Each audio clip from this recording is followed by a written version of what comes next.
This is a scroll by our teacher, Zen Master Shinzan, and it says, Unborn, Fu Shou. This is the crystallized teaching of Zen Master Bankei, a very important person in our background. Zen Master Bankei was living in the 17th century, and he practiced incredibly hard. He literally put his life on the line. And his spiritual search was such that he probably caused himself something like tuberculosis, quite a serious lung problem, it seems. And then in his turnaround, in his spiritual opening, there was a kind of a healing went on, and he was able to restore his health and actually go on and teach productively for many years, and became easily the most popular Zen master there's ever been in Japan.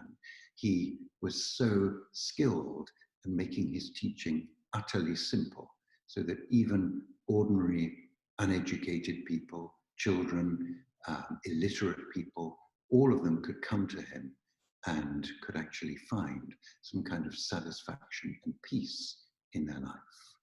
And it all boiled down to these two characters, unborn. So what did he mean by this? How did he boil down the search of a lifetime, the sutras and texts which would fill a small library? How did he boil all of this down into two words, unborn? How did that work? Well, he liked to point out that all the processes of life are born and pass away.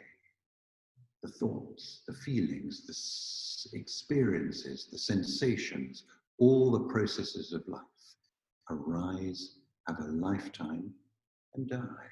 They're born and they die. They're born and they die. But the unborn is neither born nor dies. Now, the unborn sounds like something separate. Sometimes people interpret it as God or the divine or something like this. But an image that Zen Master Bankei frequently used was the image of the great ocean.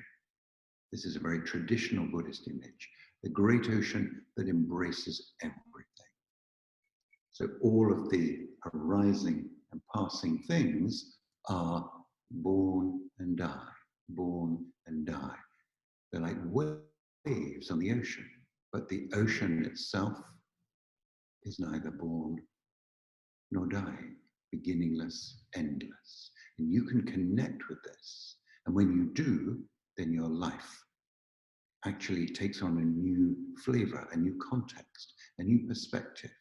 You come into a place where you actually have no problems. And Zen Master Bankei lived this out. He lived in a place in which he had no problems. Even the problem of death was resolved for him. Now, he practiced very hard to find this. He put his life on the line to find this unborn, to live this unborn, to embody this unborn. But then he stressed with his students, with those people who came to him, that you don't need to do this, that you can just settle into this unborn right now.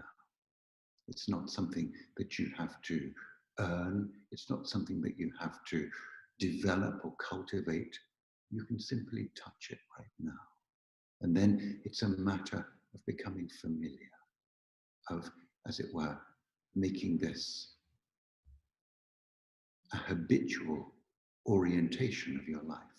He says, take 30, 40 days where you really strongly intend to be in this great ocean, to be, in fact, this great ocean, to rest in this unborn mind, this mind that's the size of the universe. You don't have to break the body. You don't have to stay up all night, mess about with your diet. Just simply connect with this boundlessness. Allow your mind to be the great ocean. Allow all the waves of the ocean to arise and pass without fixating or identifying with any of them. Allow yourself to be unborn. And he says, if we do this long enough, then it becomes ours. This is simply your reality. How do we know we're in this place? Well, he gives us a road sign. He says, when you're really grounded in the unborn, when you meet somebody, you know them. You can just know their heart. It's like a new kind of perception opens up in which you know people. You, as it were, you are familiar with people without any of the normal sort of means of becoming acquainted. You might not know their name, but you just know them. A kind of a new immediacy of awareness, of knowing, opens up. And this immediacy of knowing can become a guiding thread through your life. Sometimes people think this unborn opening is something which is going to lead to kind of inertia or the inability to choose, to move. Not at all. When we come into this unborn place, we start to live the life of the universe. We live the life of this great ocean. And in this oceanic life, there are things to be done. And so our life becomes a dance, and not a dance towards anywhere. The music isn't rushing towards an end, but step by step with the music, with the beginningless, endless music of the great ocean. We live the life, we dance the life of the unborn.